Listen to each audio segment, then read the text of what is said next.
The Canadian national champion Tariq Patel brings the fire of Phi as he's pitted against upstart DMArmada and his fleet of dragons. U.S. national champion Michael Hamilton brings the ice and arcane against rising star Majin Bey, who is looking to pull another rabbit out of his hat. It's a fight for the seat of the Goliath Gauntlet Finals. $2,000 are on the line. Round 3 of the Goliath Gauntlet begins now. The Goliath Gauntlet is brought to you by FAB Cards, where reality and fantasy meet. Go to kfabecards.com for all your Pokemon, Magic the Gathering, and Flesh and Blood needs. FAB Cards. Be who you want to be. Welcome to the Goliath Gauntlet, the first semi-finals match we've come so far. Flake alongside special guest Hayden Dale, recovering from the ultimate Canadian stomp down. Hayden, how are you, buddy? Yeah, still recovering, to be honest. No longer in the Goliath Gauntlet, but here I am with you to, hopefully watch an amazing game. Oh, it's going to be an amazing game. Again, this time around, we've got DMArmada on Dromai versus Tariq Patel on Phi. So the Canadian national champion is going to be taking on the content creator extraordinaire, great ambassador to the game, caster as well, DMArmada, aka Stephen Cookus, one of my favorite kind of co-pilots when it comes to casting the match, but he's in action now. So I brought on you, and I'm so glad you're here. You are a sturdy individual. I've said this, I don't think I've ever in my life called anyone sturdy, but you are sturdy. Many a time you call me that. And you know what? Thanks for having me on for this match, because I'm calling this the underdog story so far with what Stephen DMArmada has been doing. If you haven't already checked out his last 2 rounds, you should. And he's on a tear. I've been secretly sort of pulling for him, hoping he would make it all the way to the finals for maybe an all-star versus a content creator all-star showdown. It's certainly a fascinating journey. Let's take a look at the bracket to go take a look at exactly how all these players got to where they are, but most specifically, how we got to this. DMArmada versus Tariq Patel. DMArmada had quite the journey, obviously taking out his confidant, his good friend, Kellen, aka Red Zone Rogue, then going through Michael Fang. That is not an easy out. On the side of Tariq Patel, we are going through, Tariq Patel versus Tyler Horsepool. That's a phenomenal matchup. Ultimately, Tariq Patel then took out Ethan Van Sant. And you know what? These matchups here, there's no easy outs ultimately, but Tariq Patel is probably getting into this one feeling confident. Not only is his opponent not necessarily a champion or a calling winner, but the matchup itself is Phi versus Dromai, and you got to feel, Hayden, like DMArmada's journey may be coming to an end here.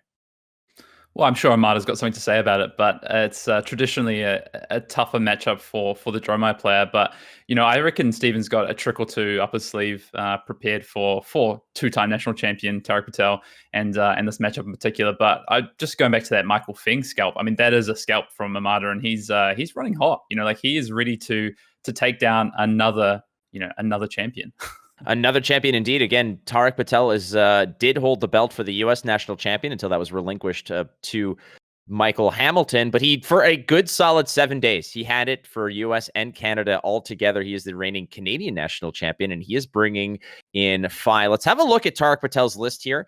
This is Phi, an aggressive ninja list, and the surprises in here are some old favorites, perhaps wheeling back into relevance here. Anything really coming at you here out of the deck list for Tariq Patel?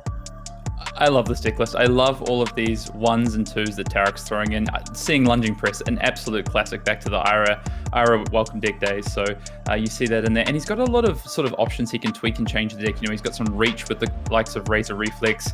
Of course, he has this package of just solid head jabs, what we call, these go again chain starters.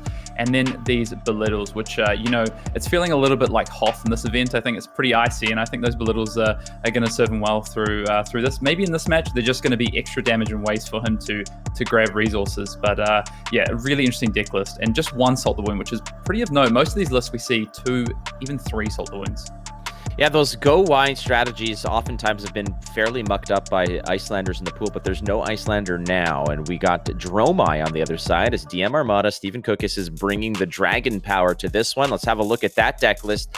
Lots of reds in this matchup, and we were discussing this in the Stephen Koukis versus Michael Feng matchup about how if you're playing against Icelanders and it gets nasty, you need blues to really punch through and be able to actually pay through a lot of the frostbite and the detriment.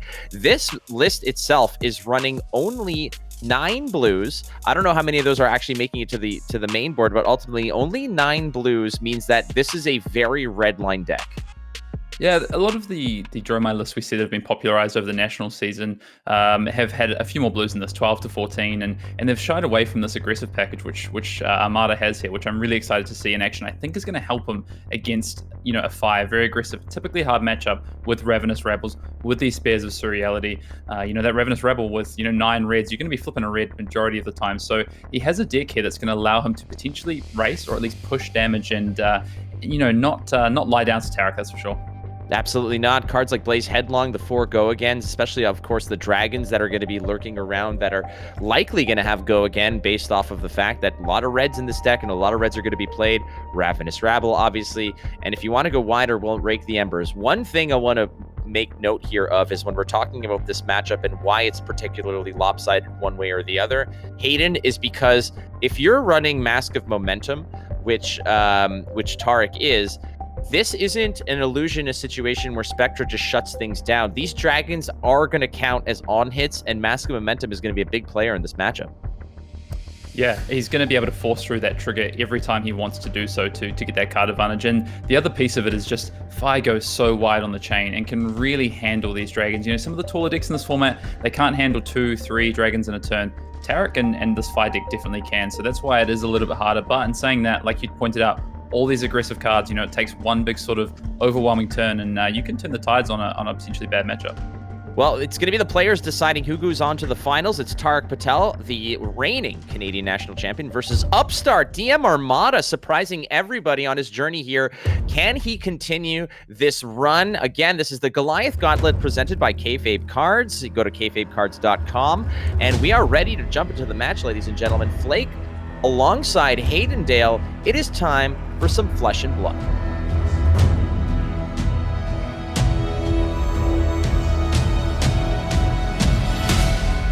$40 life per player here. Again, this is a matchup that a lot of people are kind of leaning towards Tariq Patel's side for 2 reasons. Number one, the matchup seems to be that Fi just devours Dromai and dragons, but also somebody of the ilk of Tariq Patel versus, I don't want to say an unknown Hayden, but DMArmada is not exactly somebody who's out there lurking the pro scene and getting competitive. And he's sort of gone down the community route of content creation, of, just entertainment value and being a more educational aspect of the community.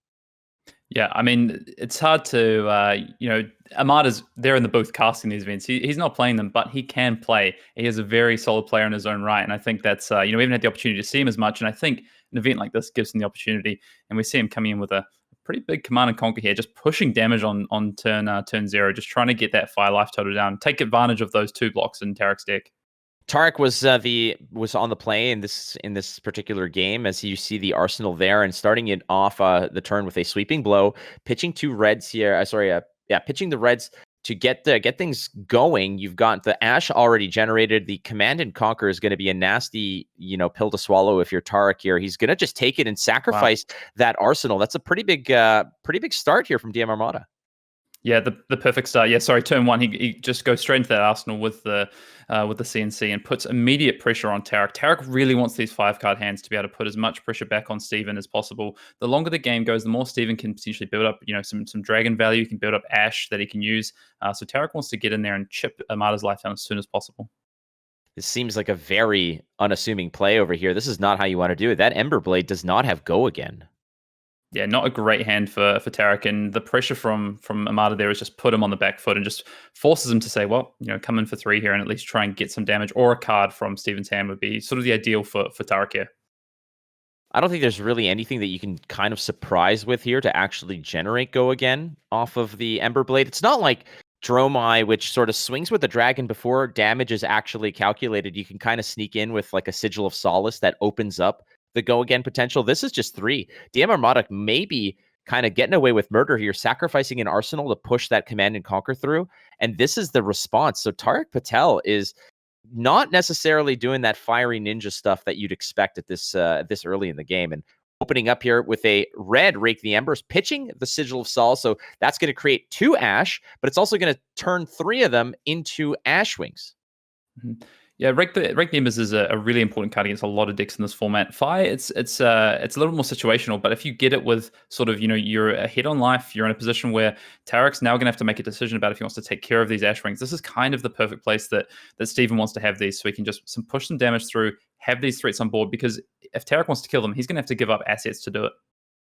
So there was up to 5 Ash. I believe there should be 3 Ash Wings on the board here. Armada is representing 2 Ash tokens remaining.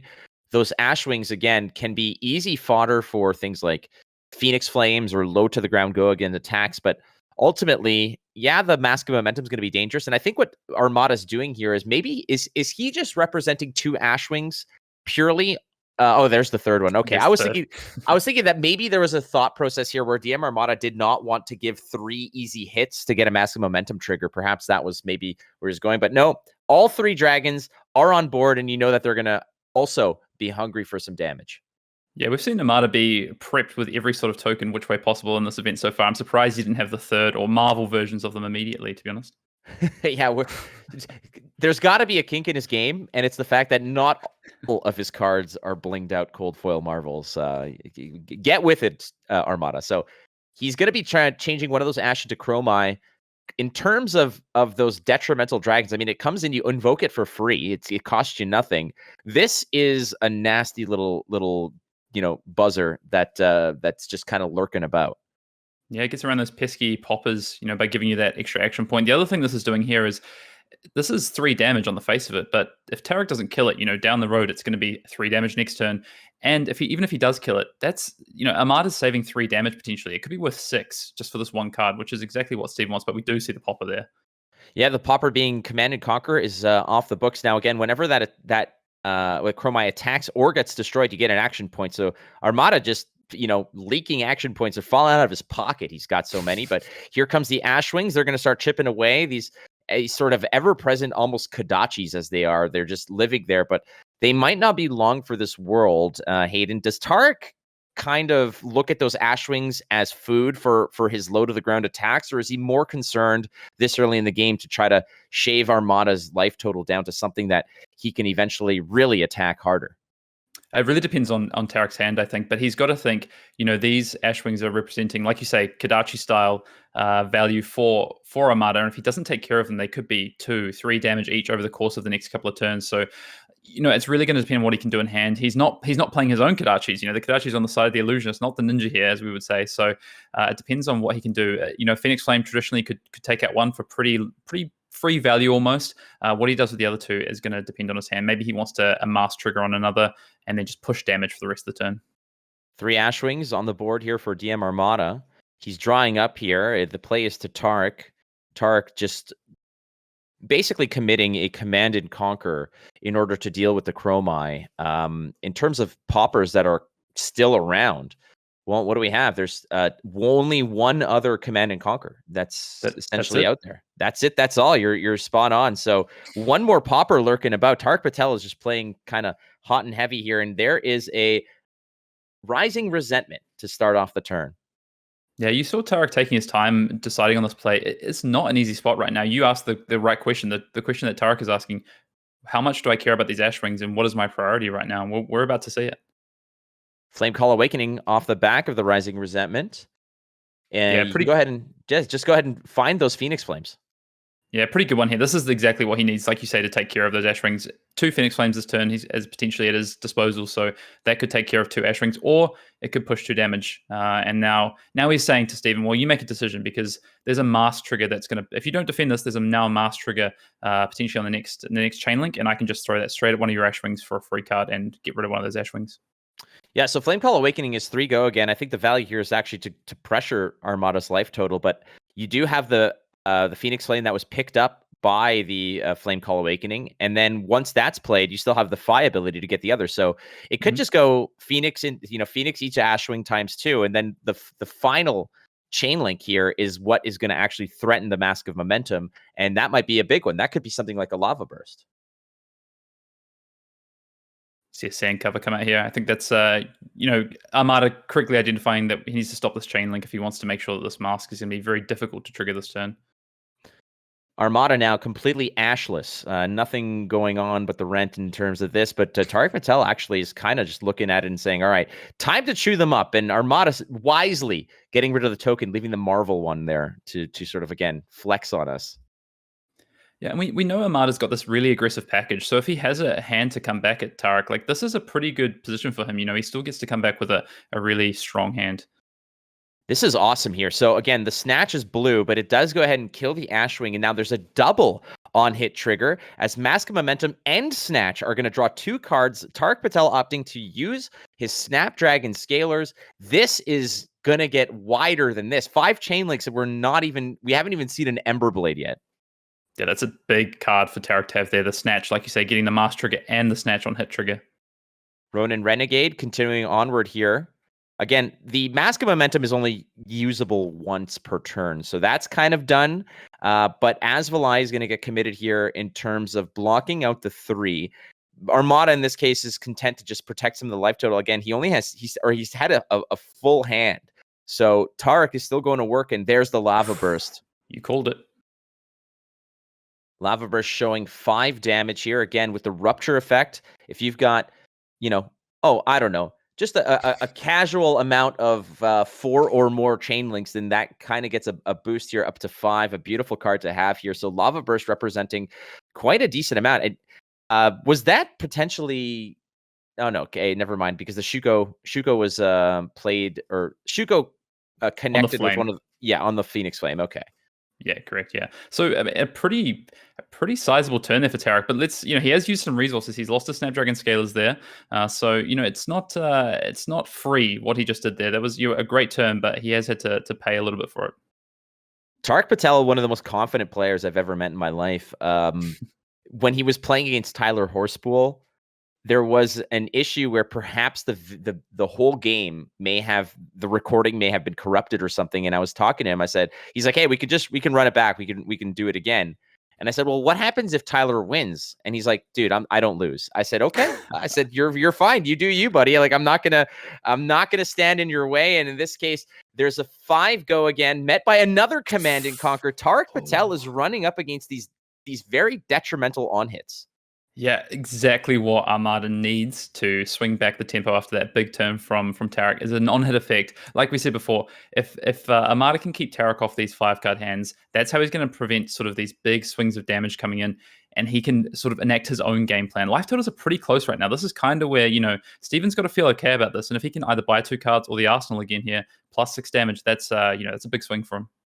DMArmada coming into this matchup as the underdog, obviously, not just from, the fact that you're playing against a multiple national champion, but the hero discrepancy here is such that Phi typically just kind of feasts on dragons, but DMArmada is coming out of the gate very strong here and has applied pressure, has applied awkward attacks as well.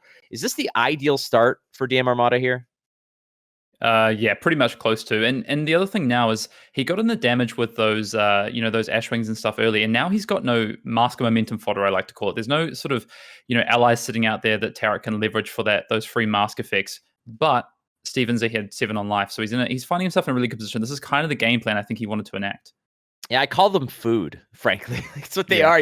They're like, you're just sprinkling them out there on the battlefield for Go-Again heroes to just go ahead and just gobble them up. We're going to go with a 5 attack here. I believe it was Go Again, if I'm not mistaken, or did he go ahead and draw a card? I'm not entirely sure. Kind of missed it there. Okay, so it was Go Again, and he's going to go ahead and pick up a red Snatch. So again, 4 attack awkward. I think what Tariq's doing here is kind of telling Armada, like, this is unassuming. There's nothing really coming up after this, but if you do not respect this, I'm getting an Arsenal. Yeah, definitely putting the pressure on. Yeah, and again, pressure is going to be important. I mean, that's the game plan for Phi. Yeah, Stephen obviously likes what he's got in hand here, so using the equipment to leverage to be able to keep the pressure on Tariq. I think this is exactly what he needs to be doing. If he sits back now and tries to, maybe set up some Ash or set up a particular end game, that's going to give Tariq the opportunity to come in with just the full card hand and take no life for it either. Tariq Patel at 22 health here. DMArmada just a couple notches ahead of him at 24. The game's still relatively early, but this can be over in a heartbeat, as we've seen Tariq Patel already throw out a 7 chain link attack pattern on the combat chain just not too long ago. But DMArmada was just had to sit back and watch as a lot of those little attacks just gobbled up his Ashwing army. But when it comes to this matchup, those dragons, sure, they're fodder for a lot of those ninja attacks, but at the same time, if a ninja attack's going after your dragon hordes, then that means that your life total is protected. That's got to be, a silver lining to having your dragons just eviscerated that way. Yeah, definitely. You look at it as like you gain the damage on the first time you play that dragon and attack with it, and then you potentially gain life from your opponent not being able to attack you, but attacking your dragon instead. And we saw Armada just really tanking, getting in the tank on that Crown of Providence trigger there. I think he's trying to work out what the rest of the game is going to look like and trying to decide, do I need an aggressive card in my hand? Am I looking for a setup card? Obviously, no Ash right now. It's really hard to, you can't force a dragon or anything. Ravenous Rabble finding his clone on top of the deck for Go Again is the story here. Tariq Patel just signing for it, and I think that he might just be leaving the door open. His hand must be really good. There's the Blaze headlong. For Go Again is met by another For Go Again. Tariq Patel's got to be wondering who's the aggro player here. I was thinking the same. Which side of the matchup am I watching here? Each card representing 4 damage so far on this turn from DMArmada is really going to put the squeeze on Tariq's life total here. Tariq Patel just took the first one, no problem, but now this is giving him pause, because what he may have thought has been like, okay, well, DMArmada doesn't have any Ash, so there's no dragons I need to worry about right out of the gate. DMArmada still has to, pitch away or find a way to generate Ash, so maybe this is going to be a less assuming turn. But on the other side, DMArmada said, don't worry, I don't need Ash. We're going to go Ravenous Rabble into Blaze Headlong, and who knows what comes after this. There's so much else, so much other potency in that list, as we see here. Okay, so it is a Dust Up. So 4 Go Again into Dust Up. And Dust Up is a card, Hayden, that does so much work. It's effectively threatening 0 for 5 or 6, even if they have to deal with that. Armada just saying here, do you remember that Lightning Briar deck that you built, Tariq? Well, here's my rendition of it. 0 for 4, 0 for 5s all around. Yeah, Tariq is just sitting there like, what the hell have I created? Like, that whole thought process of, if you have a 4 that costs nothing and could get Go Again, it's like that is the magic grease. That's the wonderful little recipe that you can lean on to really put the pressure on. And right now, if you're keeping track at home, ladies and gentlemen, DMArmada is threatening 12 damage with a Ashwing generation potentially, and has paid absolutely nothing. This is Jeff Bezos Amazon levels of tax evasion that we need to investigate. DMArmada. One of the things that I think is going to play on Armada's mind, so if this Dust Up does connect, is does Armada actually want to turn that Ash that he's going to get into an Ashwing? Because it does say create an Ash and then transform up to 1 Ash into an Ashwing. And Armada currently with no Ash, which he needs for things like sand cover, for big scary dragons to get a permanent on the board and threaten Tariq with this card that's going to be there, unless Tariq deals with it. So he might not even, if he does hit here, he might not even want to turn that Ash into an Ashwing. It's really going to depend on what the rest of, that last card in his hand is and what his game plan is. That's a very good point, is that, again, when it says up to 1, that could be 0, and sometimes the managing Ash is going to be important. Those early turns, Hayden, where Armada pitched away so much to generate 5 Ash, those are all gone. Managing that Ash economy is incredibly important. It's much like, to a degree, like Spectral Shields were so important for and managing a soul for Prism, but this illusionist wants to create Ash and then spawn dragons out of them, because if you draw something like an Asvalai or a Kyloria or a Miragai or a Chromine, you've got nothing to connect it with. You kind of feel cheated, and that one little Ashwing that kind of grins at you you're going to hate its existence very fast. Yeah, especially when Armada's gaining the tempo here. He wants to be able to, if he draws into a hand with a couple of dragons, he wants to be able to utilize that, because he could be left with dead cards in hand if not. If Tariq, say does block out or blocks with a card and then just kind of comes in with the 1 threat and sets up, Armada could be left with 1 or 2 dead cards in hand potentially. So, and with all his Ash gone, like you say, he had the savings bank on turn 1, but now he's looking for a bit of a, I guess, what you call a bridging loan to get to his next dragon. We're going to block this one out nice and clean and clear, as Dust Up is going to get no value except for 2 cards out of the hand. I think it's a pretty fair trade. Armada's able to also go ahead and drop a card in the arsenal, draw up to 4. Tariq Patel down to 2 cards. He's going to have to do something here, and it's going to be Rising Resentment to kick things off. Yeah, I think Tariq identifying the thing we just talked about, if that Dust Up hits, is that going to give Armada exactly what he needs, an Ash that he's looking for? So decides to block with 2 cards, which is a big trade, and then just coming back for 3 and setting up a card in Arsenal. Tariq Patel at 14, and at the beginning of this, you're thinking Tariq Patel's going to be on the hunt. He's going to be the aggressor here. And ultimately, that was a fairly paltry turn, as DMArmada at 21 health has the life total benefit, and as well as a Ravenous Rabble showing a Marvel Kyloria 4 go again. Tariq Patel is just signing the bill again. 4 cards at DMArmada's disposal here, and Tariq Patel at 10 life. This is going to be a very pivotal turn. Yeah, this is when Tariq's 2 blocks that he has in his deck, these snatches, these Scar for Scars, the razors, the no blocking Phoenix Flames, etc., start to cause some issues when you're on the back foot. So, I think this is exactly what Steven just wants to keep his foot on the pedal for as long as possible. And if he's got another 0 for 4 in this hand, he's looking at a pretty strong turn. Kyloria was what was revealed for the Ravenous Rabbles, so Tariq Patel also knowing that there's a pretty nasty dragon that's going to need an answer later on, but no Ash. So DMArmada is doing the best without that kind of Ash economy, but Billowing Mirage is the follow-up here, as Billowing Mirage is going to allow, besides the 3 go again, it allows you to transform 1 Ash into an Ashwing, so you're kind of not getting the full benefit of it, but the pitching for it allows you to generate that Ash. Now, I'm not entirely sure the timing or the sequencing on this, Hayden. If there's no Ash and you pitch red to play Billowing, can you then transform that Ash, or does the card resolve first?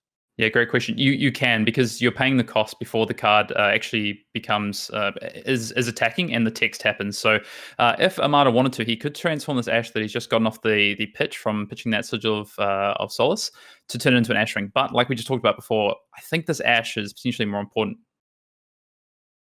All right, so he's actually going to make the play.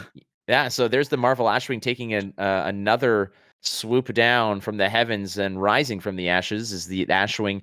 So 3 go again, and then the Ashwing was actually taken into account. I think that this is a situation perhaps where DMArmada says that I might be able to swing for lethal here. So this 1 damage might be important, but we're going to see what the follow-up is here. But you made a very good point, Hayden, when you said that there's a very real opportunity or possibility where the value is in maintaining the Ash for follow-up attacks. I think in this situation, Armada's just saying, here's damage. You got to deal with this. I'm in the driver's seat right now. The question is on you. And, what a follow-up here. He's going to get the Ash anyway because he's just pitched for a Dunebreaker Centipie. So Dunebreaker Centipie is also going to potentially drop an Ash token if it gets popped. But the reality here is that it's 5 go again. And you can, if you want to, Hayden, you can go ahead and perhaps just break that Silken form, create another Ashwing, and actually swing for lethal. Like, that is a real possibility here, where the Dunebreaker Centipie demands a little respect. Otherwise, you're going to basically swing in with a 1-point Ashwing and, perhaps take the Shuko away. Yeah, and on the flip side of that, from Tariq's side, he's now thinking, okay, what can I do? I have 6 life left.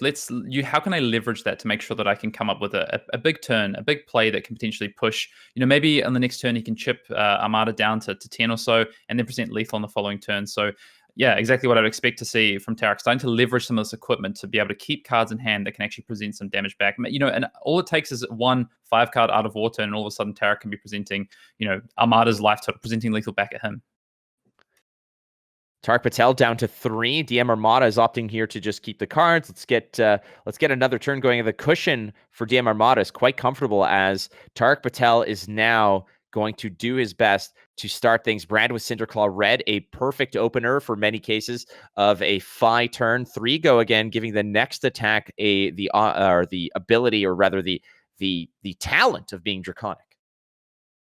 Yep, just 0 for 3s. I wonder what his follow-up is going to be. I think Tariq, he really needs a big sort of, a belittle. That's the great sort of card you want. It's going to give you resources and it's just more damage. So it's going to allow him to push some pretty strong effects. It's going to guarantee that he can get in with that weapon this turn, plus probably whatever else he has in hand.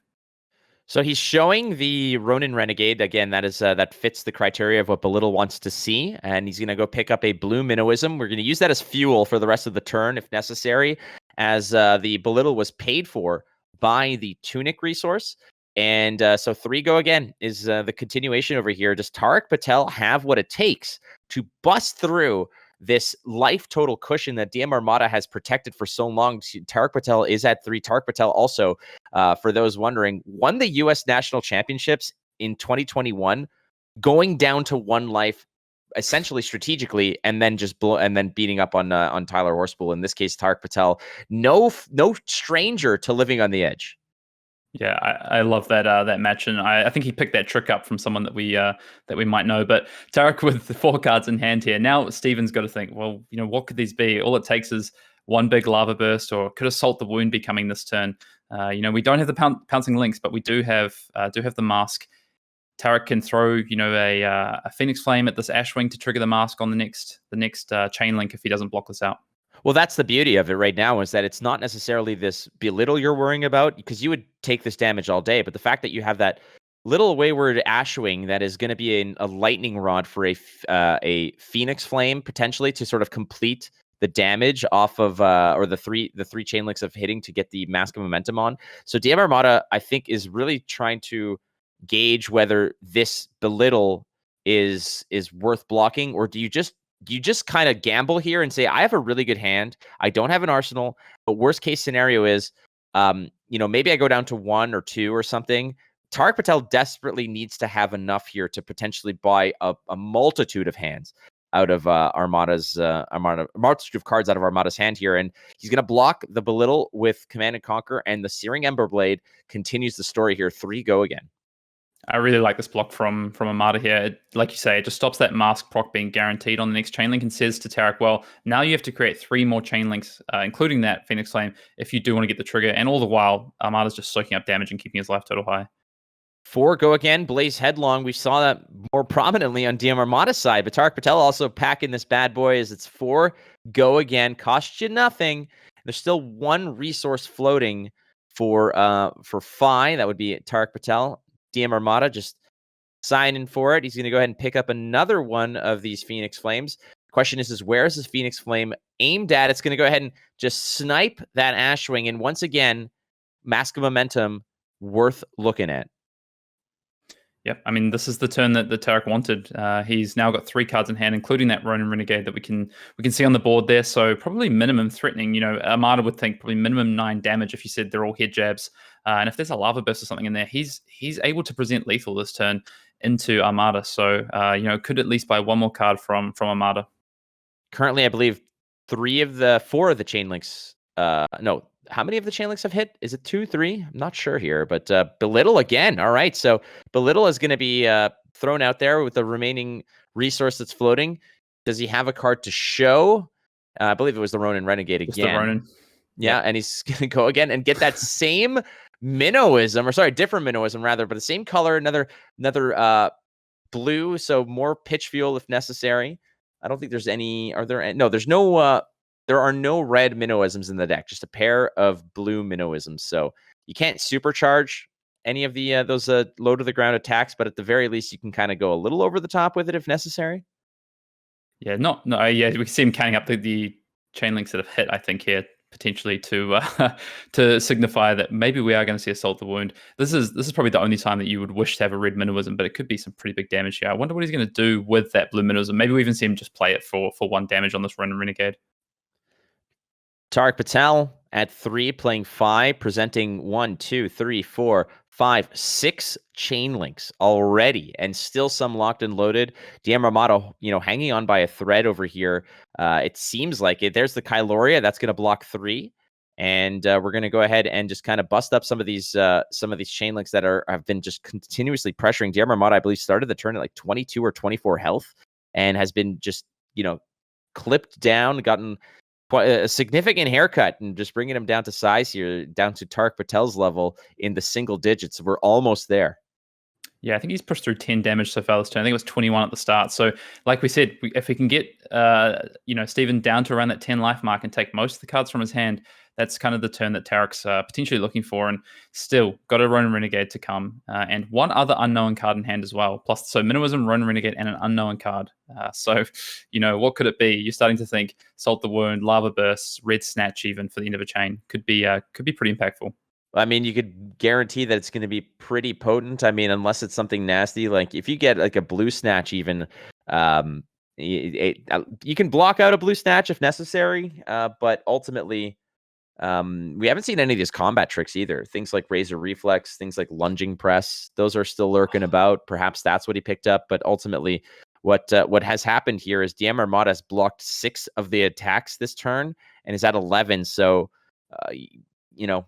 question is, what in DMArmada's hand, what could DMArmada be holding on to here, Hayden, that he might just say, I can't block anymore. I need this hand. Yeah. Lunging Press, by the way, I think is an achievement if you win a game with that, with exactly 1 damage. It's Yeah. you get the achievement unlocked. But yeah, I think Steven's now thinking, okay, how do I win this game? What is my path to victory from here? Obviously, this is the turn you don't want to see from Tariq if you're on Armada's side of the table. So what do I need to do? What can my 2 cards do? He's thinking, if I don't block this, can Tariq present lethal here? If I do block it, can I keep 1 card in hand? What if I keep 0 cards in hand? I think probably he's just going through all the iterations of what could be possible right now and trying to work out the best play here.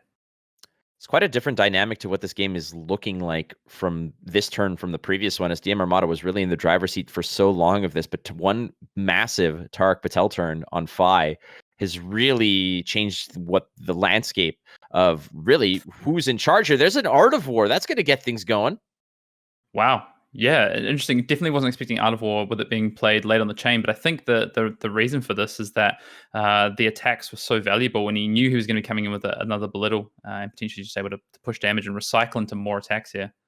But just think of what this Art of War could have done if it was played or acquired earlier on. If this Art of War was in the opening hand, you could have started off some real fireworks to just add on to some of those damages that were coming through. Unfortunately, I think he drew it late, and we're going to go with Rising Resentment again. You can barely see it. It's up there. We promise. It's not our fault Tariq's going so wide. Yeah, I think Worlds coverage might need a wider table just for FI.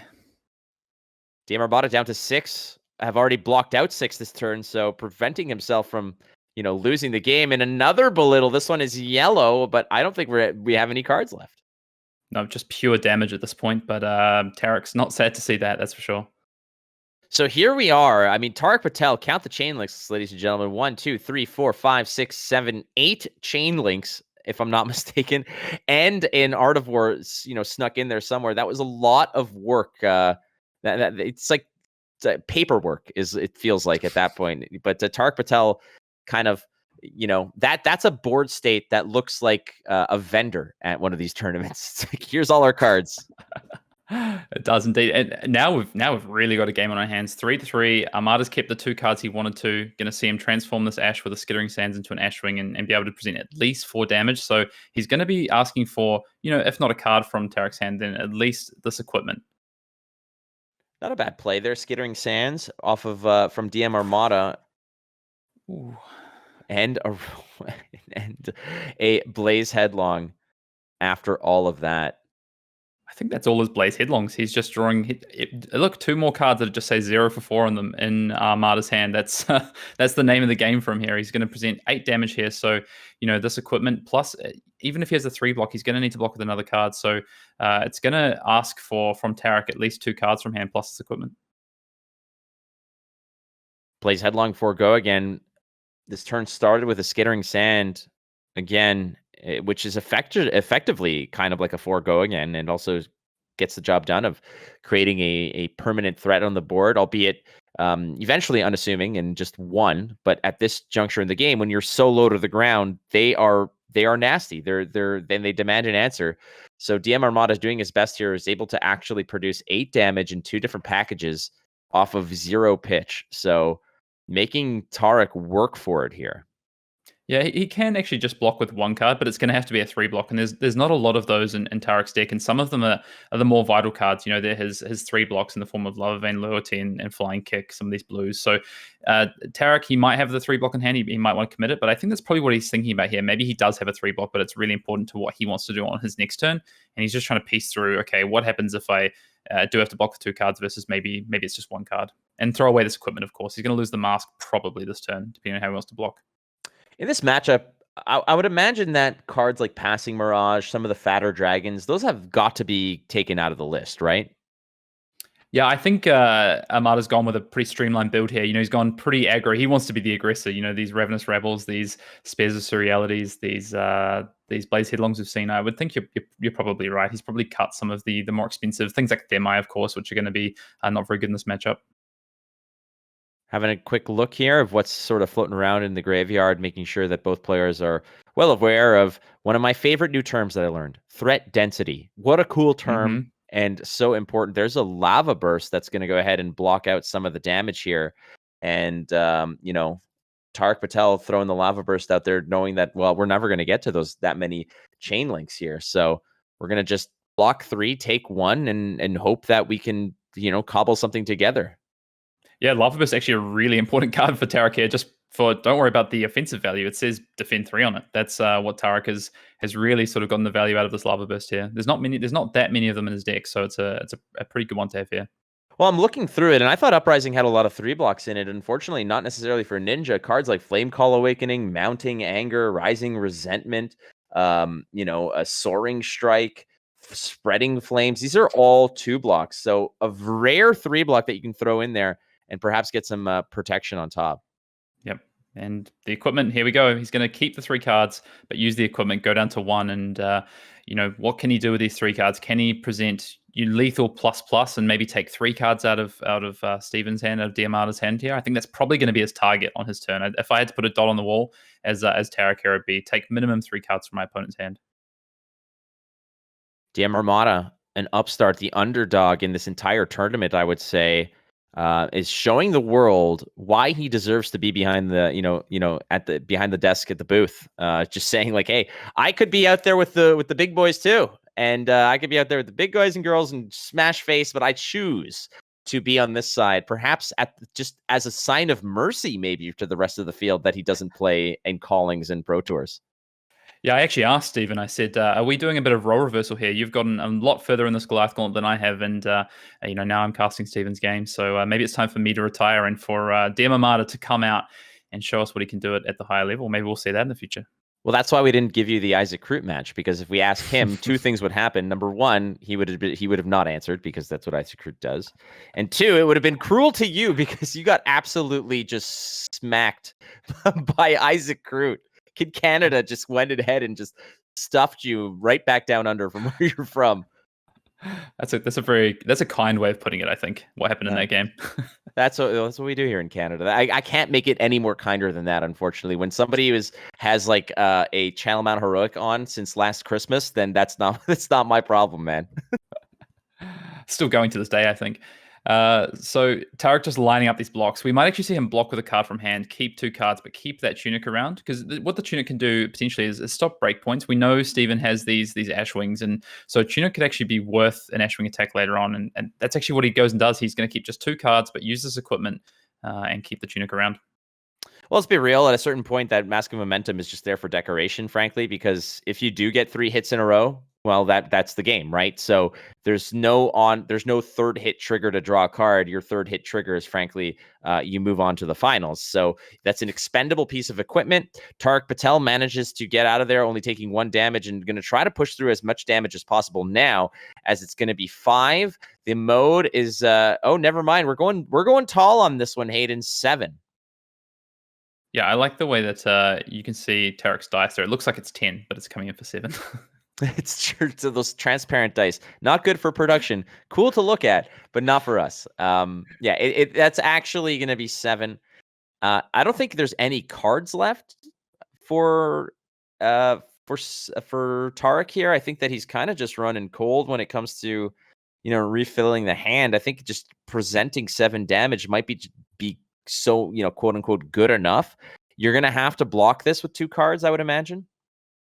Yep. So I think his decision on the last turn, I think what Tariq was sort of pondering on was he could probably keep 3 cards, but he wasn't sure it would definitely take 3 cards from Steven's hand, and he would be at 1, and there'd be an Ashwing on the board, and that's a really tough spot. That's a little bit like that Kadachi lock if you can't take care of that Ashwing. So I think instead Tariq says, let's play the safe way. Let's present 7 damage back, and take as many cards as we can that way, and just keep our life total at 2 instead of 1. Look at this. So we're going to go ahead and actually give a little bit of equipment here. Those footsteps are kind of, I don't want to say useless, but they're not really getting the job done. There was a sand cover in hand, and unfortunately, without an Ash, that card is just a brick. But now it's pitched away to activate the Phantasmal Footsteps. So DMArmada going to 1, a dangerous place to be against a ninja. Yeah, what a game. But before, when you told me what game we were going to be looking at today, I was not expecting this sort of spectacle. It's been tight. It's been a very, very good game. And wow. Oh, double burn them all, moving in with an Aether Ashwing. 2 instances of a single point of arcane damage. Tariq Patel could only watch. There's absolutely nothing he can do. DMArmada had quite the fiery recipe to close out this game. Hayden, what a finish to this match. Is there any out here for Tariq? No, I think that's gonna do it for him. I don't think he's any way to stop Arcane or Life Gain here. So I think Tariq's just making sure that's exactly how that works. But wow, double burn them all was not what I expected. Steven just continuing a crazy run, and what a game. I got a little bit of goosebumps when he just dropped the double burn them all. That's not what I expected. What a way to end a game. And yeah, Steven just doing an amazing job there. And you started off strong, a little bit of a wobble when Tariq came back. Tariq had the turn he needed to have, but DMArmada had the finisher, had the evasion, the way to get across and deal his last 2 points of damage. This has been a spectacular opener to the semifinals here at the Goliath Gauntlet, presented by FAB Cards. You can go to kfabecards.com. Hayden, our Goliath Gauntlet is coming to a close, and I'm so happy to you were here in the booth with me. Somebody who I only get to see, every second full moon or so. But it's a pleasure. Is this something that you want to do moving forward? Are you gonna maybe do the pull a Matt Rogers and start kind of angling your way into the booth? I know that Brendan's already done that.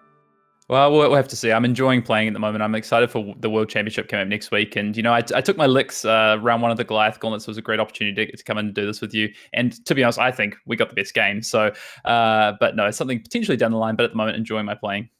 What a game. All right, once again, friends, DMArmada moves on to the finals of the Goliath Gauntlet, and you can catch the second semifinals on Sunday. So a couple days from now, friends, don't forget to, subscribe to the channel, get all your notifications set up because you do not want to miss it.